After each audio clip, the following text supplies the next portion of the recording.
Hello, and welcome to another nation overview. In this one we'll be covering a late age nation and a personal favourite of mine, the nation of Vaettiheim, the Wolfkin Jarldom. Vaettiheim is a newer nation, coming out fairly late into Dominions 5's life as an offshoot of the Jotun nations, primarily comprised of the Vaetti, who are little goblin folk. So your nation is primarily made of these Vaetti, with some giants in the form of basic Jotun units and also the Jotun Gygjas. Your nation prefers cold 2 scale, and have some inbuilt cold resistance on most of your units. The only ones lacking are your wolf mounts. Unfortunately, your Vaettir do not have snow move inbuilt in their kit, their small size making traversing in the snow harder for them. To make up for that, all of your Vaettir are stealthy and can sneak through enemy lands, some of them also being pillagers and more effective raiders as well. For magical access you have wide but not deep access into glamour, blood, death, nature, water, and astral, which we'll cover more about in the mages section. You have quite weak priests, which does make it sound harder to bless your sacred in larger armies, but it's actually not quite as bad as it sounds, for a few reasons we'll go over in a minute. In terms of races, Vaettiheim is split into two. First are the Vaettir, size 2 little goblins that will make up the bulk of your forces. They have less health, strength, and morale than the average human, but otherwise have around about the same stats, and they also have decent magic resistance and an inbuilt cold resistance of 5. They're also stealthy and all have forest survival to help their not so good map movement. Where they shine is with their size. At size 2, you can fit 5 of them in a square, which has its advantages in both attack density and buffing, but also a couple of disadvantages when it comes to getting hit with evocation. Having 5 in a square means you're getting 5 attacks out of each and every square that you have of them, which will let them beat larger enemies purely through harassment and sheer weight of numbers. If you add buffing into that, then they can become quite the force to be reckoned with. Having 5 of your units getting hit by something like a point buff like Body Ethereal, rather than only 3 if you're casting our humans or less with larger units, means you're getting more value for each spell casting turn just from the number of buffs going out. Additionally, it makes AoE buffs more impactful as well. An Area of Effect 3 group Barkskin buff will potentially hit up to 15 of your guys compared to a human size one of 9. And as the AoEs get larger, you can see how that gets better exponentially. Your second race is the Jotun. You can only get these guys in your capital, so they'll be minor players in your armies. They have high HP and strength, however, with decent magical resistance and morale on top. They also have a lot of cold resistance, but some vulnerability to lightning. They have better map move than your goblins, and they also have snow move, so they aren't slowed down by the cold. These guys can make good auxiliary troops for your armies, and they're good at tearing down walls thanks to their strength. So let's talk about troops. Most of your armies will be made of the size 2 Vaettir we spoke about previously. You also have some access to cavalry forces as well, with your wolf and moose riders, and all of your troops are stealthy, other than your Jotuns. You get some foreign recruitment available to you in forests that you can use to recruit some of your lighter troops. Your lighter troops have not so great armour, but you can still recruit decent troops for the late age with good stats out of your fortifications. You can also fit 2 of your Vaettir in a square with 1 of your giants, which gives you the same as humans of 3 attack density per square, just with 1 hitting quite a bit harder than the others. Your first unit is the Vaetti Archer, a fairly cheap to recruit archer with a short bow and not so great morale that you can also foreign recruit in forests. You can get a lot of these guys thanks to their cost, which is good because their short bow doesn't do much damage, so you'll need weight of fire to bring down your enemies, especially with the better armour that there is in the late age. Individually, these guys struggle in archer duels due to their low HP, which their protection isn't high enough to stop them from dying from arrows. Thanks to their cost though, you can get to the point where you've got 2 of these guys compared to just 1 human-sized archer, and just win through sheer numbers alone. Later on, when you get access to spells like Serpent Fang arrows, these guys come into a league of their own, just raining down poison damage onto your enemy. Next up is the light Vaetti infantry, which you can also recruit in forests. They have not great protection, but they at least have a shield, and their hatchet does okay levels of damage for how many of these guys you can get. Their stats are alright as well. You'll lose a lot of these guys, a problem due to your morale problems and their inbuilt protection, but they can bring down average troops through weight of numbers as well as their attack density. The Vaetti Spearman is slightly more expensive in terms of resources compared to your other choices, but you do get decent protection on it, on still a fairly cheap troop. that also has a spear for a chance to repel. They don't do the best damage, but they'll be able to hold the line fairly well with a defense skill and protection just to take a small hit or two. And with their attack density, they will bring down enemies just through sheer weight of attacks. Bear in mind, because they are smaller than most enemies you're facing, the fact they have good head protection is a bonus. They're more likely to be hit on the head because they're smaller. These aren't the killiest of your troops by any measure, but they're also not that bad and can be a good chaff screen. Your Vaetti crossbowman is another Vaettir, with decent protection and armed with a crossbow. They only fire once every 2 rounds, but they're a pretty cheap crossbow holder. In the late age, you want to have their armor piercing damage in order to help you deal with the better armor you'll be facing in this age. At 12 precision with the crossbow, they're fairly accurate, and their lower strength doesn't impact the damage scaling that much, as crossbows only take a third of your strength. With their cost, you can get a lot of crossbows out of your fortresses, and they can deal good damage against your enemies, especially against their more heavily armoured units like knights, where they will trade up in terms of gold efficiency. Your light Vaetti infantry are similar to your other light Vaetti infantry, but this time they have a spear. They can be recruited from all forests, however, and for their price, you get an okay chaff frontline. They'll take a lot of attrition in fights, and also they'll retreat quite a lot because of their poor morale. They're good to shore up numbers, but they're probably not the best idea to make in forts if you have the resources available. The Herd Vaetti are a more elite troop that you have access to, costing a little more in gold and recruitment points. For this, you actually get a pretty respectable 15 protection, as well as a shield, which is not bad at all, and a broadsword that actually does pretty good damage with a decent attack skill. They also have better than average morale, which is nice. They can function as bodyguards to help against assassinations, and can do some work as a punchier front line, though you will have more trouble massing them than your other types of troops. Vaetti Berserkers are actually quite scary. They do a lot of damage with their battle axe, capable of taking down mounts and other large targets or those with more protection. 5 of these guys in a square can do a lot of work. They have decent protection, but their defense skills a little lacking, and that gets compounded when they go berserk. If they go berserk.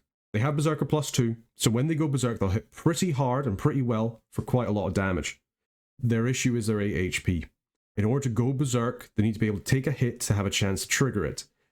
But they're more than likely not just going to die from that single hit. If they do go berserk though, then they will go to town.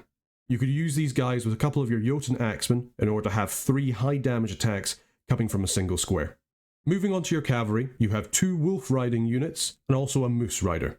These guys are good for using as fast raiders. They're stealthy so they can move through enemy provinces, and they have the map move to get around far easier than your infantry. Unlike your other Vaettir, they also all have snow move, which means they won't be slowed down by snow.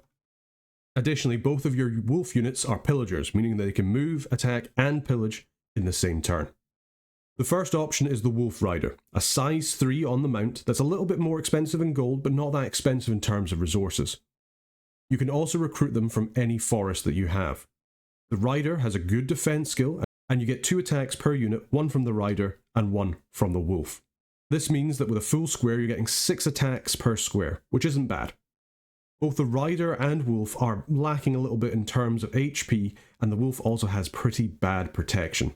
Luckily the mount is braver than the Rider, meaning the Rider is less likely to be thrown off his mount due to the mount routing. Instead he'll just flee himself. They're very fast in combat, able to quickly get to the enemy's back lines or to attack archers. They're pillagers with high enough map moves so they can move, attack and pillage in a single action, so they can get you some money behind enemy lines by devastating their provinces. The Wolf Brother is similar to the Wolf Rider, but has better armour and morale. They are a pretty big mainstay for Vaettiheim in Dominions 5, but they have a glaring problem for their cost in Dominion 6, which is their mount. Their Wolf is exactly the same as the Wolf Riders, with exactly the same problems. This is even worse than before because of the increased cost of the Wolf Brother. The Wolf is likely to die in combat, and if there's not enough free mounts after the battle, your Wolf Brothers will attempt to leave to get back to friendly territory to get a mount back, which is a bit of an issue when you're raiding behind enemy lines. Even with this, you can get some buffs out for them, and then they can do some work with their high attack density and pretty decent stats. With their speed, they'll be able to close to the enemy quickly, even if you're holding them for a few turns in order to cast some buffs on them. Finally, we have the Moose Rider, a size 6 unit that's actually pretty expensive in terms of gold, but for it you get a moose with 2 Vaetti on the back. 1 crossbowman and 1 archer, exactly the same as your foot troops. Both of these Vaetti are able to fire on the move, meaning you can get some fire off while you close with the enemy. If you're wanting to add some additional range firepower to move with your Wolf Riders or Wolf Brothers, these are your guys. They won't slow down their map movement much, unlike your regular infantry, and it gives you a little bit of range attack to use in your raiding parties. The issue with these guys is the moose itself.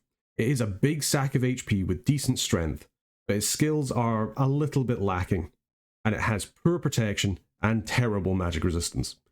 If you can get some buffs on these guys though, they can do some work. You've got 4 attacks coming out of this unit, 2 from the moose and 1 from each of the Vaetti. Quickness buffed moose are pretty funny, and they are actually a little bit scary. I do wish the moose were tramplers. I guess they might be a bit strong if they were. You can share a square with a Wolf Rider or a brother in order to get out a little bit more attack density as well. Next we have 2 options for your Jotun troops. Both of these guys are capital only troops and they're not sacreds, so you're probably not going to have very many of them in comparison to your Vaetir. The first up is the Jotun Hurler, who has decent enough stats with a lot of strength, whose job it is to basically just chuck boulders at your enemies. These boulders have pretty short range, but they do a lot of bludgeoning damage to whatever they hit. You could field a few of these guys to try and take down some especially tanky targets, things like heavily protected troops, or some light thugs by hurling boulders at them while your Vaetti hold them in place. They're also a little bit useful for sieges thanks to their high strength and the fact they have a siege bonus of 5. Given your Vaetir's low strength, they're not the best at sieging, so supplementing them with some forces like these can be a good idea. The Jotun Axeman is more of a standard giant, with very high protection HP, with an axe that does a lot of damage, but it doesn't hit very well, only having attack skill 10. The benefit you have is that these guys can share a square with 2 of your Vaetti infantry, still letting you have an attack density of 3 in a square, but you have a giant in that square as well. Use them for fighting tankier targets. Even though they don't have the best attack skill, the harassment penalty from your other Vaetir troops will get to the point where they can hit for a big chunk of damage. If you don't quite need 29 damage, Vaetti Berserkers can fulfill a similar role. Now on to your sacred troop, the Rimvaetti. These little dudes have a good amount of cold resistance as well as a chill aura, which combined with a lot of them will freeze your enemies pretty well, including your own troops, so just be a bit careful of that. They're stealthy with an inbuilt magical attack that does pretty decent damage, and they have good base stats and also cold power and ice protection, gaining more stats and protection for every scale of cold in a province. This is a very solid sacred. Their downside is their lowest strength and HP and the fact they're capital only. With a good bless, these guys can be pretty scary. The only downside is they cost quite a bit in recruitment points and also a decent amount of resources. One thing to note as well is their ice blades cannot get fire-based buffs like flaming weapons as a bless. Still, they're a good sacred that has a place as being your elite buff killing units. And with some buffs themselves, they can become a nightmare to deal with. So what can we take away from your troops? Well, you have size 2 troops in spades, and stat-wise they're still pretty on par with humans, so you should leverage that as an advantage in attack density by getting a lot of them. You will take losses in battle, that's unavoidable, but given your troops' fairly cheap cost, you can replace your losses with just more mass troops. Where your troops will struggle is versus magic. They do have good magic resistance to get around MR negate spells, but things like AoE evocations or damage will just murder them. Fortunately, you can get around that by casting buffs to improve their protections or resistances, but you'll still lose some troops just purely from their low HP. If you have the resources, don't sleep on your crossbows. They're deadly to your enemy's troops when you have a very good mass of them, which you can get fairly easily. Moving on to your commanders, you have not the largest roster to choose from, but they can all be useful. You do have some farm recruitment to help you get your leaders out as well in forests. Unfortunately, you have no classic scouts that you can use, so you'll have to find independents to use for cheap scouts. But in a pinch, any of your Vaetir commanders can be used as they're all stealthy. First up is the Vaetti Hearse, a fairly cheap mounted commander who's an okay leader, who's otherwise pretty standard stat-wise, except for their defense skill of 18, which is quite nice. They're also stealthy and pillagers. They can be recruited in forests, and they are good to get to help you bring around your legions of Vaetti, who you'll be recruiting a lot of, so you need quite a few commanders to help bring them to the front line. Recruiting these in your forest frees up your forts to recruit your better commanders. You can also use them to lead parties of wolf riders or brothers to raid behind enemy lines. though they won't win against a concerted defense. The Vaetti Jarl is a little bit more expensive than your hearse, and is still an okay leader, but can actually lead 75 troops rather than 50. You can use these guys to help ferry your infantry, who slow down your hearses, but they do use fort turns in order to recruit. They have decent stats, but they are on foot. You can use them as a little bit of an anti-thug force, with things like enchanted pikes, by hiding a few of them in your troops, but they're not the best for this role, and they could just die if they fail their repel checks. Your Vaetti goads are Nature and Holy One Sacred Mages, who are actually okay leaders. They're in an awkward place when it comes for path.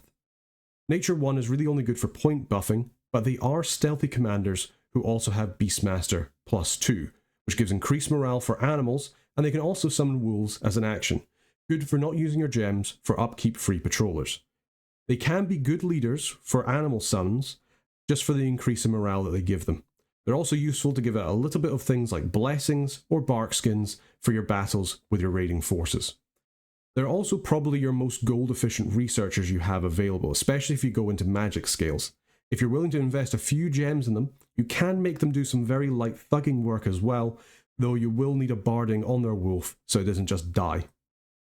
The Jotun Gygja will be the main mage you'll be making in your forts. They are water, death, glamour and holy one mages with an additional 100% chance for +1 in water, astral, death, nature or blood.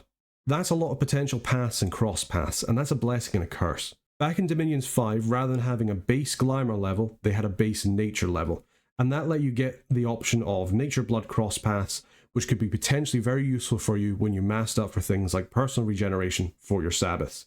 Additionally, with 5 potential paths, up from the 4 in Dominions 5, this means it's hard to pre-plan what you want your Jotun Gygja to do before they come out. You just have to use what paths you've been given. This amount of magic diversity is good though, I don't want to sound too down about it.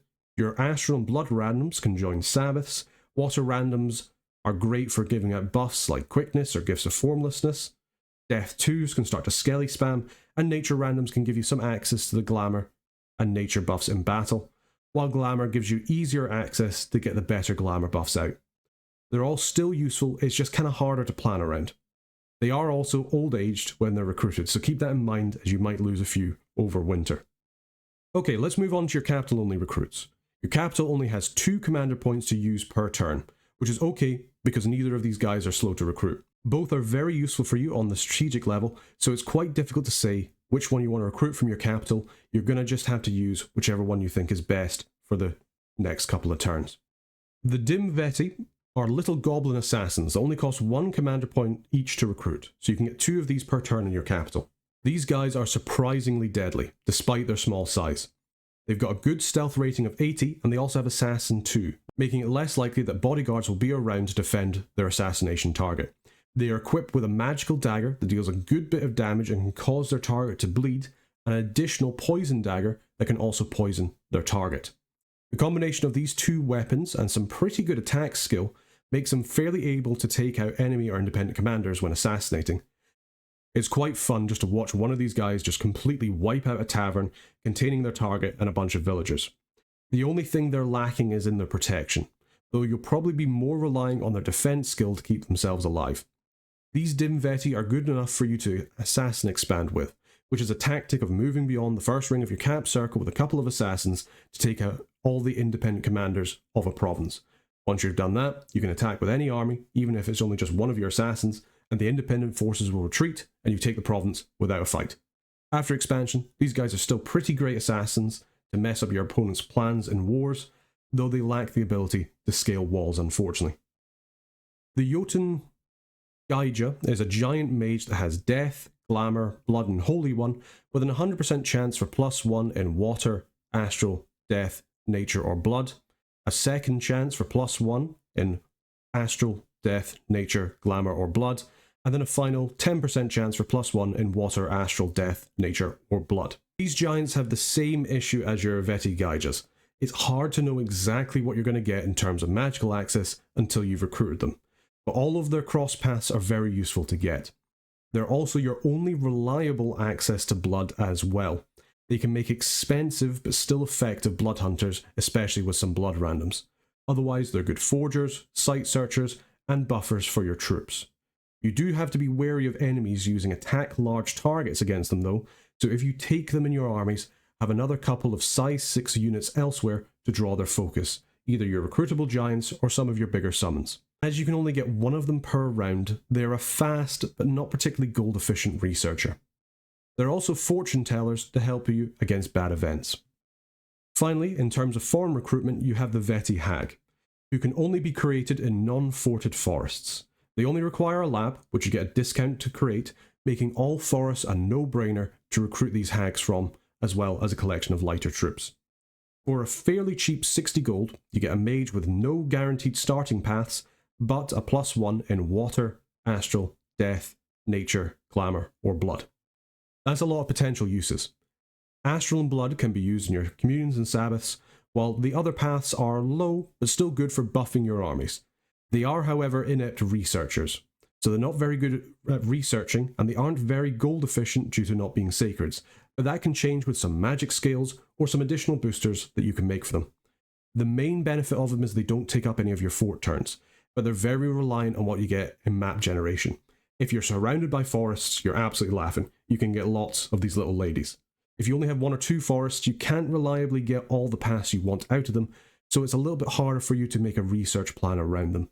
At least they can give you a little bit of research, and later in the game, they can spam out spells that only require level 1 or 2 if you give them gems. We're talking about things like Frozen Heart or Leech. So what can we take away about your mages? Well, as I've mentioned, your path access is pretty wide, but it's very unpredictable. Most likely you'll be focusing on water, death, and glamour spells, as they're the only ones you're likely to get level 2 in. Any blood random hags you get are probably going to be used for sabbaths with your Jotun Gygjas or for blood hunting. You also don't have particularly deep access in any path, your highest paths being death or blood on your Jotun Gygjas. So for your deeper magical access, you'll need to use summons to get that. You'll need to have a pretty adaptive research strategy, and you need a lot of micro to make sure you've got the right casters in the right place in order to get the best out of your troops. So what about your national summons? Well, you have a few, mostly troops with one commander choice, but the commander does require a global in order to summon. They're decent to use with your Vaettir to give your armies a little more staying power, and they make great evocation bait due to their HP. Bears and wolves are size 6, so they can be useful to have in your armies with the Jotun Gygjas, so they aren't singled out by troops with an attack large enemies order. Additionally, all of your summons, bar your bears, are sacred, so if you have a good bless, that can help them. You may struggle to get the pass to summon some of them natively, however. The Great Bear is a summon you get at Conjuration 3 that needs 2 nature and costs 6 nature gems, for which you get 15 Great Bears plus 1 for every additional nature level. This isn't too bad in terms of cost. You get a lot of high HP summons for not that many gems. They are undisciplined with low protection and not great defense skill, however, so they're quite hard to buff up. If you can buff up the morale and attack skill, however, they can be fairly scary with 2 attacks each. With their high strength, they can also be useful for sieging, meaning you can rely less on your capital-only Jotuns. At Conjuration 4, you get access to the Brood of Garm, which costs 10 nature gems at Nature 2 that summons 5 Jotun Wolves. These are size 6 animals with high HP and good morale, magic resistance, and attack skill. They are also sacred, so they can take your bless. They have an inbuilt fear aura of 5 and also Berserker +3, so they do a lot of damage when they go Berserk. Their main issue lies in their defense. They have poor protection, and their defense skill will only be 7 when they go Berserk, which can actually make them quite fragile. They are disciplined, however, so they can be given orders, which makes them easier to buff. They're also stealthy and can make a nice addition to some of your bigger raiding parties. Unfortunately, at 2 gems a pop, they are quite expensive. At Conjuration 3, you can summon the Glosos, a Death 2 spell that costs 13 death gems and summons 9 of these Glosos, which are a size 4 fire boar that can trample, has a heat aura, and also dark vision. They're one of your better options for fighting in high heat lands due to their fire resistance and their heat aura, especially against high prot nations like, say, Ulm. Unfortunately, they're only size 4, so they can't trample Calvary or other giant nations, limiting them to being only useful against human-sized opponents or lower. They do have decent morale, so they're less likely to trample your own troops just due to having a lower chance to rout, which is good because they can do a lot of damage to your own lines.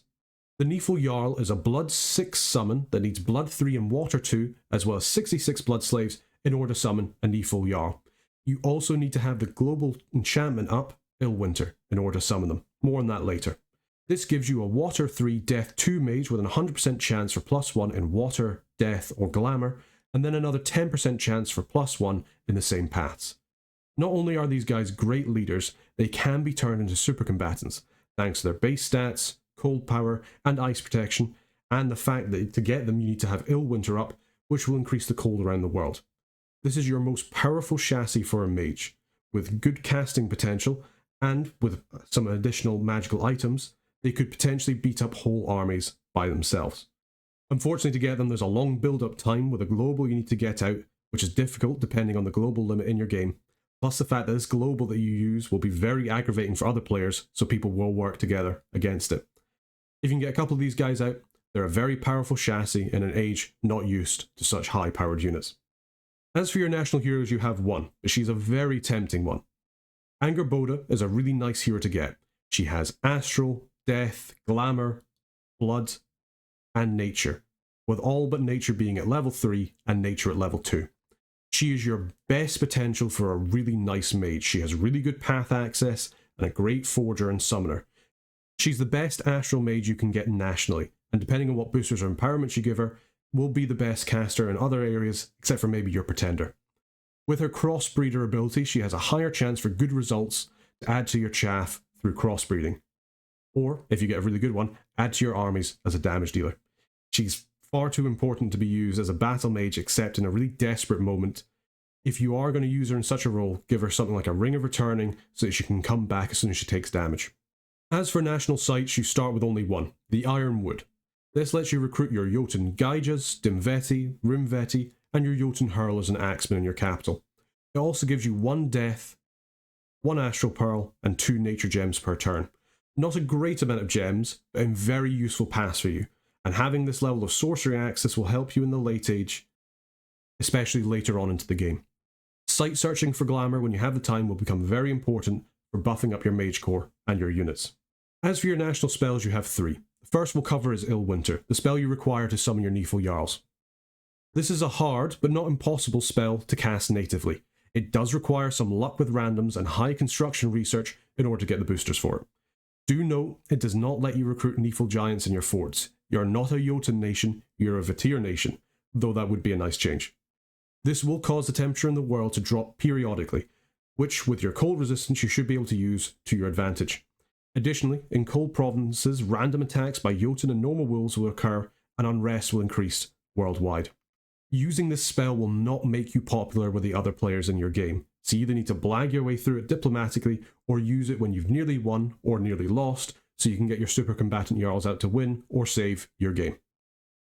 The Summoned Dwarf of the Four Directions is a good spell, though it does require 62 air gems and air 4 and earth 3.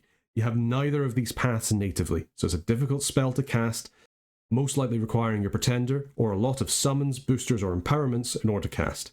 If you can cast it, you get a powerful air and earth mage, something that your nation lacks, and each of these dwarfs has a level 2 path in either water, fire, nature, or death.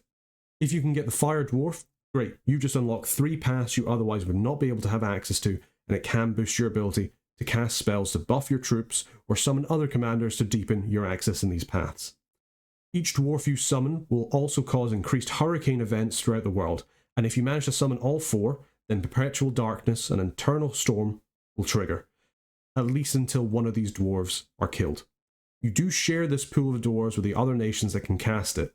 It's not a global spell, and so cannot be dispelled. Don't annoy the other players in your game with this too much, though more likely a Midgard or Utgard player will blame you for what's happening rather than themselves for this. Believe me, it's happened to me once. Finally, we have Seith Curse, a niche but useful spell when you can cast it. It will curse a random commander in the target province, and it costs 3 death gems to cast and requires death 1 and 1 astral. This doesn't sound too useful, but if you know a specific commander is in a province, for example another pretender god, or a very kitted out thug, cursing them will cause them to be more likely to gain afflictions when taking damage. These afflictions will reduce their statistics and make them easier to take down in subsequent battles, or give them a disease, which will eventually be fatal without a disease healer. Okay, let's move on to magical research. It's hard to say exactly what you want to research as Vaettiheim, just due to the inherent randomness of your mages and what paths they will get.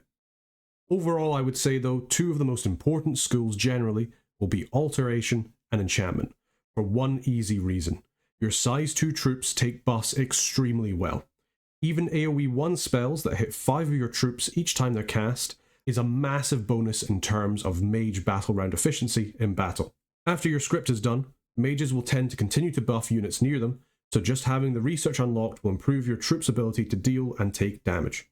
As a middling blood and astral nation, Sabbaths and Communions will help you get higher level spells out in battle, making blood research and thaumaturgy useful skills to research. Devils and other blood summons will also help you bulk out your fairly squishy armies before battlefield wipes come out. Conjuration is also useful for some summons to improve your magic diversity and give you better units for your armies, but given your plentiful nature of okay but easily buffable troops, it's not an early game necessity. Evocations are good. They let you deal damage to the enemy, but they also have a good chance of damaging your own troops when your mages go off scripts. So when you want to breach into it is really dependent on when your regular Vaetti armies can't stand up to enemy mages anymore. So what are some research goals to keep in mind as Late Age Vaettiheim? Well, first is Glamour, your new path thanks to your Jotun Gygjas. Giving them gems or dream spools, more on that later, will let them boost themselves up for casting certain buffing paths. Shroud of Bewilderment, for example, will make the units affected make anyone attacking them take an MR negating check in order to do nothing, kind of similar to Awe. If they don't save, they will then perform a random action afterwards, such as attacking their allies. And when you can cast this not only on your casters, but also on your units, it'll give your enemies quite the headache. Given your units low HP, luck spells are great for them. They have a 75% chance of not dying, which combined with the number of them per square makes them a great buffing target. Having your opponent waste shots killing your units lowers your overall attrition and lets your numerable units cause more damage, especially something like your berserkers or your summons. Blur or Displacement is another great spell for you. Your units have good defense given their small size, so just giving the enemy an even greater chance not to hit will increase their staying power in battle. Just staying alive longer will make your 5 attacks per square troops do more damage than the usual 3 attacks per square, meaning you'll wear the square action economy during battle.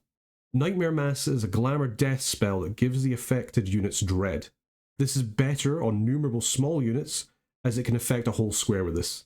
5 guys with dread are better than 3 with it, and given that you have easy access to death and glamour, it shouldn't be too hard to cast this spell. This will cause your enemy's troops to flee quicker due to failed morale checks, especially combined with other morale play spells. Summon Imps is another great spell for you. You don't have any Blood Slave income from the start of the game, so you can't really rely on this for expansion, but it does give any of your Blood Random Mages or your Jotun Gygjas a low research way of being able to influence the battlefield. Useful for dealing with a particularly stubborn province defense for not that great cost in the Late Age. Obviously, Communions and Sabbaths are important for this nation, just due to the wide access of not so deep paths you have in it. Using these to boost your casters up to the point where they can cast big battlefield-wide spells to affect hundreds of your troops rather than just tens will turn the tide of battle for you. Moss Body is a fantastic point buff for your troops, in order to reduce damage taken and potentially damage the enemy from the poison explosion. Given your troops' small size, point buffs are even more effective on you. Giving this to some Rimvaetti or Berserkers can make them perform really well in battle, and if you have the pass, use it on your wolf-mounted troops as well. Or even better, Moose Riders, and that really improves your Raiders' ability to deal with PD. This also includes other spells like things like Body Ethereal. Barkskin is a fantastic spell for Vaetti. When you can start to cast this or the higher AoE spells, you should try and do it. Giving your troops +7 natural protection doesn't sound like much, but that's 5 units per square getting buff, meaning your staying power in battle goes up massively. Later, the larger AoE spells get even better with your massed Vaetir forces.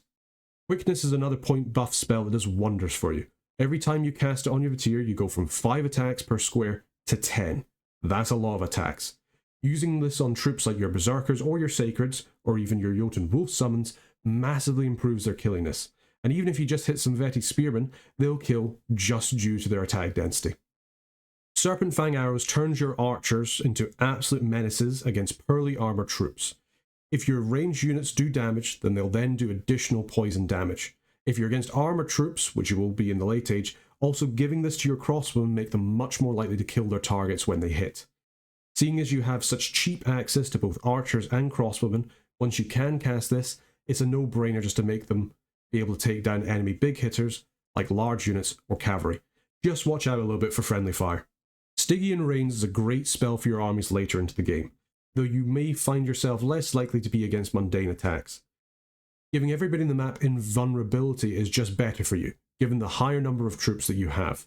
This is especially true if you have a lot of Vaetti Berserkers for their high damage attacks, or Rimvaetti for their inbuilt magic attacks to go around that invulnerability, or just use Jotuns for their high hit damage. Finally, you have a lot of access to morale plays. Blood Rain, Despair, and Panic are all in the roster for us to use, and cause the enemy morale to get down low enough that your troops' poor morale doesn't matter as much thanks to sheer weight of numbers. Okay, so let's talk about some non-national summons. First of all, we have the Unseelie Princes and Fairy Court, because if you're going heat on Vaettiheim, you're already a better player than I am, so why are you watching?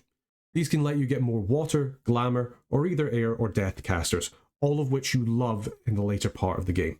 Getting these guys will let you unlock spells like Wailing Winds against large concentrated enemy forces, as well as some usable Fey Chaff and good leaders. Awakened Sleeper, on the other hand, is purely for leadership. You have vast quantities of Vaetir that you need to command, and with their poor morale you want a good leader to lead them where possible. Sleepers also give you access to advanced formations without requiring an Illwinter global, and they're fairly impressive combatants in their own right. Water Kobolds are interesting. They don't actually unlock any other paths for you, being only Water and Glamour 1, but they do unlock something better: sailing. Being able to sail your little boys all around the map means that you don't have to rely on your not-so-great map movement anymore. A useful, but admittedly niche summon. Lamias and Lamia Queens are expensive but very useful additions to your Sabbaths. Due to their shape-shifting and regeneration, they make excellent Turbo Communion slaves, especially seeing as your Vaetir don't have reliable paths in it, and they also don't have a lot of health. A Lamia Queen Sabbath slave with a Soul Vortex on her, surrounded by Lamias on Guard Commander, can regenerate pretty much through any fatigue damage, all but the most extreme Sabbaths use. Stream from Hades is another good summon, giving you a good water and death caster. These ladies are quite scared due to their pass, and they can unlock some more opportunities in terms of magic diversity as well. Vine Ogres are another okay use of your nature gems in a pinch. They're size 6 bodies of HP, which makes them useful for protecting your Jotun Gygjas. Not as bodyguards, but just by being on the map, so that things like enemy fast movers like cavalry or flyers on attack large enemies won't just immediately jump straight on top of your expensive cap-only mages. Crossbreeding is another good option to get 1, upkeep free patrollers. You are a blood nation in some regard after all. And 2, it gives you a chance of getting hard-hitting monsters. If you have the blood slaves available, why not use this to save on things like wolves? Frost Fiends are another great and fairly simple summon for you to add to your arsenal, just relying on some randoms and occasionally some boosters. Having flying devils that are able to do a good bit of damage will help your armies in the mid to late game deal with more powerful enemies. Curse of Blood is another fantastic summon for your nation, giving you good death and blood access, but also an immortal flying thug to use against your enemies. Very good units to get later on in the game. Finally, Summon Fire Spirit is another good one. You can't cast this natively on your nation, requiring empowerment or your pretender, but it does give you the opportunity to cast things like flaming arrows on your archers. This makes them absolute powerhouses in battle, though this is later in the research tree so it's harder to get. If you have Fire Pass on your pretender already, don't sleep on this summon. For those that don't know, I'd like to take a brief moment of silence for Transformation Twiceborn plays. In Dominions 5, you could Twiceborn your commanders for their current size price and then transform them into potentially bigger sizes, giving you the chance for relatively gen-free white titans. This is no longer the case, as Twiceborn now only works on humanoid chassis, which is a big shame and a waste of gems if you try it. However, if you want to, transforming nature randoms can still be somewhat worth it in order to remove upkeep costs. But given you're in the late age, it shouldn't be relied upon unless you get solid nature gem income in your pocket from something like Mother Oak. Twiceborn is still useful, however. Vaetti Gygjas can Twiceborn for 7 gems each to become white hags, still squishy, undead, but far faster moving with an inbuilt chill aura. Jotun Gygjas become even more powerful white hags at size 6. You can use Twiceborn to help keep your important spell path Gygjas alive, such as ones with good random paths or ones that you need for your armies. Finally, as a last slide before we go into the game part of this presentation, let's go over forging. As you're in the late age, with no easy access to dwarven hammers, you have to be pretty careful with your gem expenditure. Because of that, sticking to gem generators or blood items is a very good option to go with. But I'll try and give some interesting items that you can use here as well. Starting off, let's talk about research boosters. The easiest ones you have access to are Imp Familiars at Construction 3 and Dreamstones at Construction 5. Imps give you a little research bonus of +3, but can be a good way to offset the negative researcher trait you have on your Vaetti Hags. Plus, they only cost blood slaves, which are easier to get in the late age. Dreamstones are very useful for your glamour mages, and they give you a pretty hefty research bonus of +9 for only 5 gems.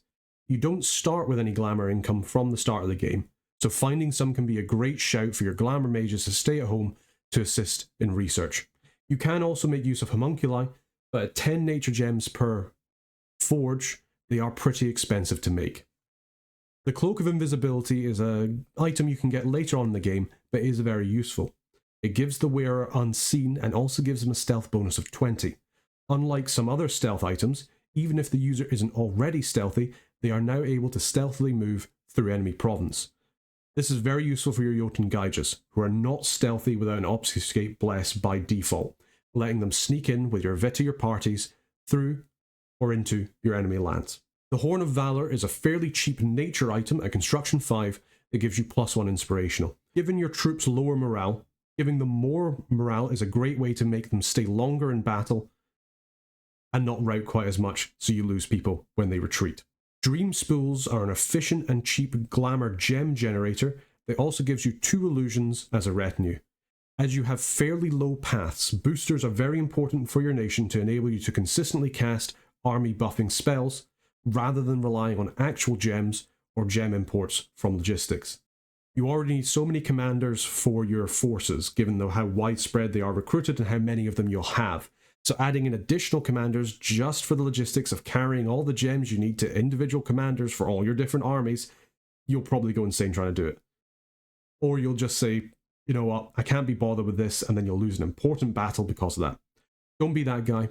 Get yourself something like a Dream Spool or any other gem generator to remove that little bit of micro headache from the equation. The Black Bow of Boltuf is a low research way of doing some annoying damage to your opponent. You can give these to your commanders or assassins to ruin your opponent's commander's dreams. One time I had a Niefel Jarl with one of these hit a Bakab from Zerbalba right in the face, and he feeble-minded a pretty important commander of theirs. Very good if you know you're against a specific large commander, or if you feel lucky.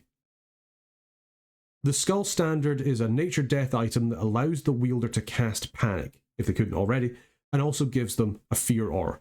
Giving one of these to your many Vaetti hearses or Jarls, meaning that they can panic enemy troops and make you more likely to win in raids or big battles.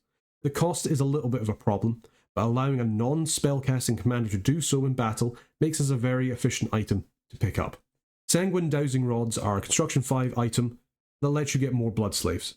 While blood searching, the wielder counts as +1 in terms of their blood level for getting slaves. This is important on most blood nations, but even more so in Vaettiheim due to your unreliable access to blood mages. You should have a more effective but probably less numerable blood hunting strategy in comparison to something like, say, Early Age Micklin, who can pump out blood 1 hunters anywhere and doesn't need to care quite as much. Getting the most return of investments in terms of your mage turns for blood hunting will help you a lot with your blood economy. Crown of the Whispering Dead is another fantastic item, potentially overpowered in my mind. It makes the wearer deal damage to units around it in an aura should they fail their magic resistance check.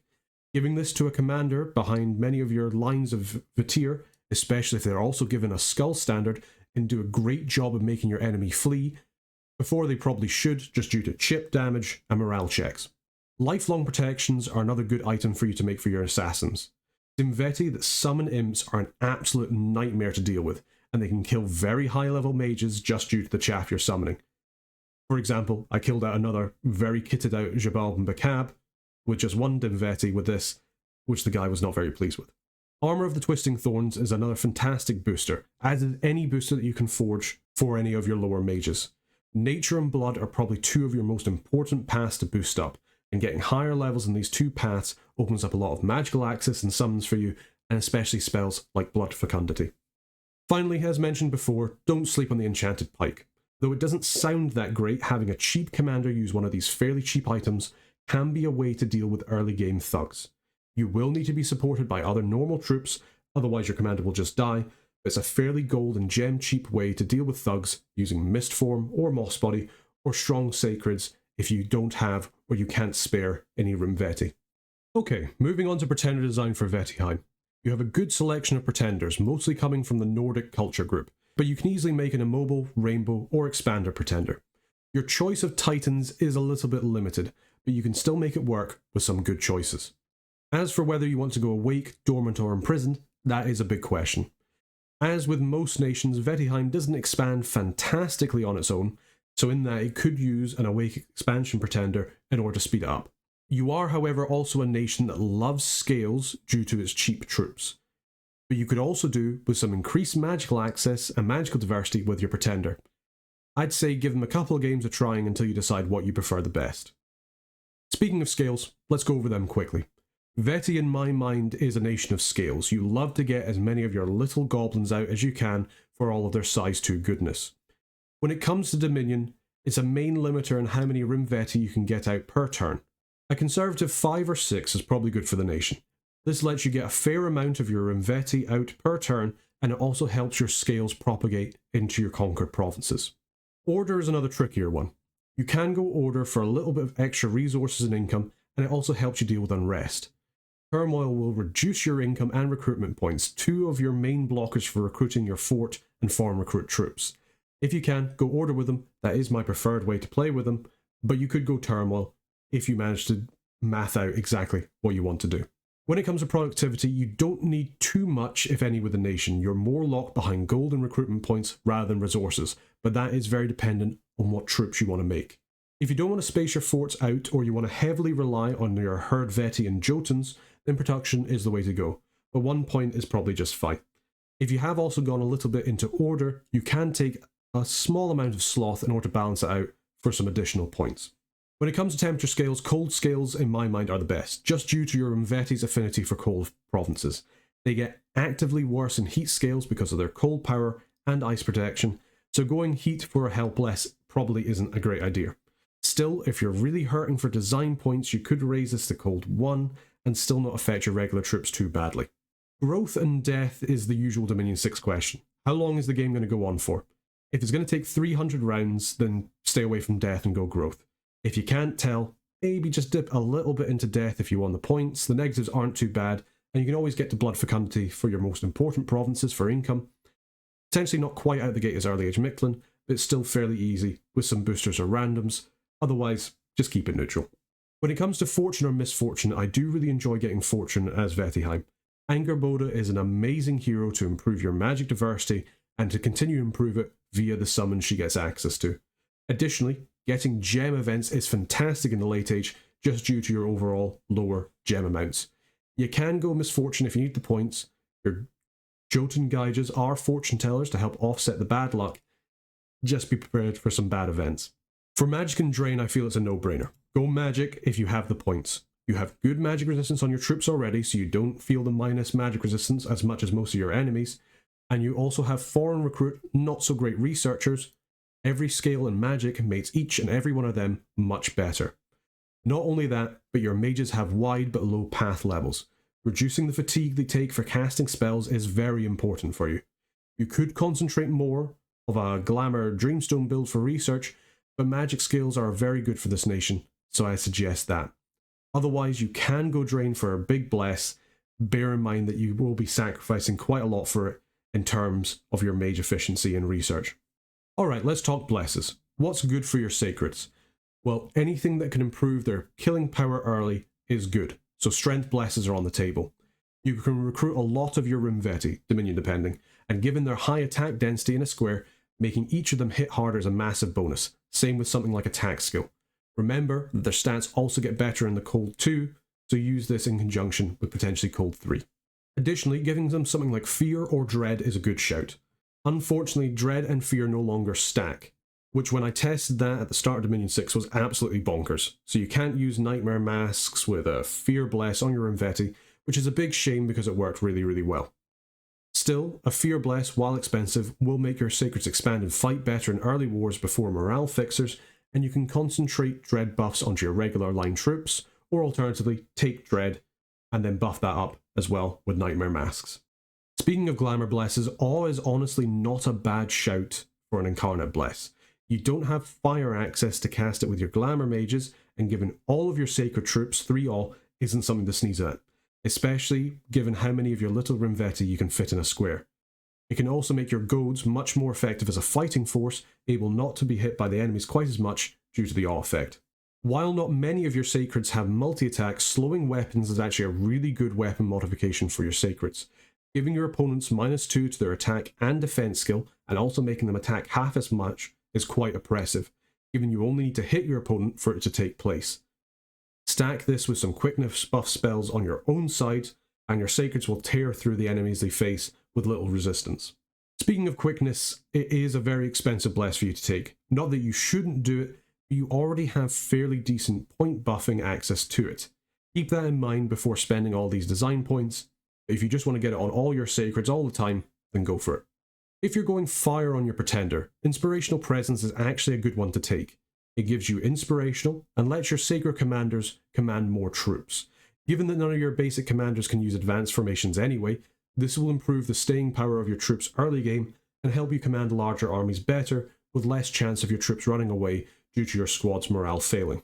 When it comes to blesseds to stay away from, I'd actually say stay away from larger. Yes, it's really nice in your summons and your Niefel giants, but it's absolutely horrible for your Rimvaetti. Going from size 2 to size 3, no matter the other benefits, reduce their attack density from 5 attacks per square to only 3.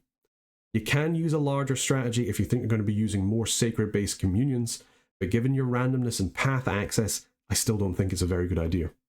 Additionally, something like a Bark Skin or a Stygian Flesh Bless aren't really the best.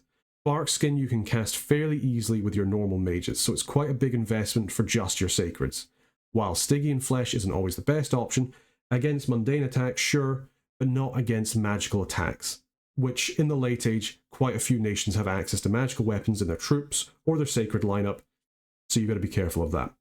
Regeneration sounds tempting, but is really only good for your Jotuns, your Gygjas, your Niefel Jarls, or your Wolves.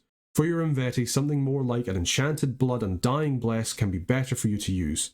You get slightly less regeneration, but also far more effective HP for them to use, and they can heal back up after battle if they survive. In that same vein, a Blur Bless is cheap, but maybe not the most useful to your sacreds. If you have the Bless points and the Glamour access, you're kind of wanting to go for that. Maybe you could go for something a little bit better like Displacement, which is harder for you to buff your other troops with. This means that your Glamour mages can focus on getting blurs out for your regular troops, while your sacreds already have a much more effective displacement on them. Okay, that's just talked about some potential blesses you could use. What about pretenders? Again, this really depends on how you want the nation to play. I think they're more of a scales nation than a bless nation, and that'll be reflected slightly in what pretenders I show. If you want to play with a bigger bless and worse scales, you go for it. Choose what's fun for you. Okay, let's start with the Awake Borker. This is a Son of Fenrir with 5 water and nature 4, with a slowing weapons and poison resistance bless. For his scales, we have 6 dominion, 1 order, 1 sloth, 3 cold, nothing in growth, 1 fortune, and 2 magic. This is a good set of scales and a small bless to make your Rimvaetti more effective and less likely to die from poison. For expansion, the Son of Fenrir isn't the sturdiest of the expanding monsters, but with a little bit of research for personal regeneration and later things like Liquid Body, makes him much more effective. The free spawn Jotun Wolves with him, which also take your bless, help a lot as well, and he and the wolves he summons only need to fear rout the enemy. You can also use him to help your regular expansion parties before you get the research out, and then send him out on his own for later. The limits he has is he's not great at researching or forging, though he will help you get some water and nature boosters out. For a more sturdy expander, we can use something like the Awake Dracolich, which has Death 7 and a Reforming Flesh Bless with Dominion 7, 1 in Order, 1 Sloth, 3 Cold, nothing in Growth or Fortune, and 1 in Magic. His scales aren't as good as the Borker, but for it you get a far tankier expander, better able to go out and take over independent provinces by himself. His Reforming Flesh will help him and any white Gygjas you create later into the game, but he's a little bit more of a one-trick pony in terms of magical access. But you're hoping the extra territory you get with him in the early game will snowball you into more gem income and larger armies come the mid to late game. Use his fear and his flying to easily take out independent forces in your first year. Next we have a Dormant Demi-Lich with a Mage Bless. He has 7 death, 4 astral and 3 in blood, with a Farcaster, Reforming Flesh, and Undying Bless. And 7 in Dominion, 2 in Order, 1 in Sloth, 3 in Cold, nothing in Growth, 2 in Fortune, and 2 in Magic. This is a nice set of scales to have to help you make your normal forces, but you could add in some more paths for your Pretender or some other beneficial scales by maybe dipping a little bit into Death.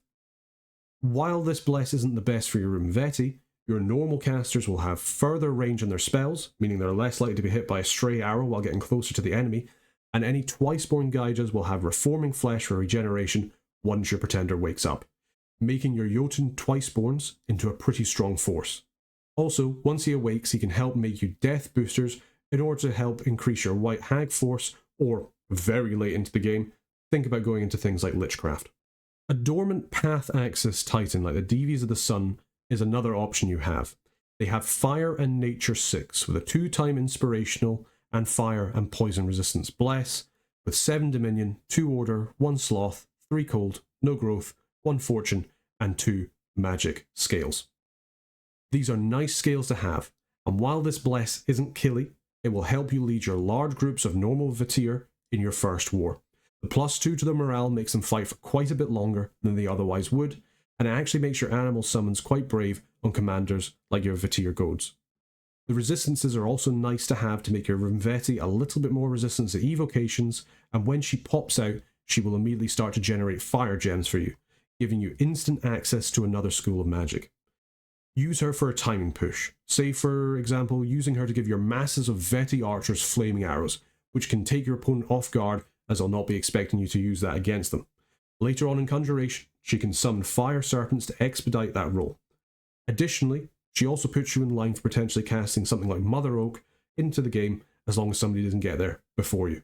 Let's now try an Imprisoned Fool Scales build. For this one we have an Idol of Sorcery with 4 in Astral, Death, Glamour and Blood, and for his Bless you've got Spirit Sight, 4 times Undying and Enchanted Blood.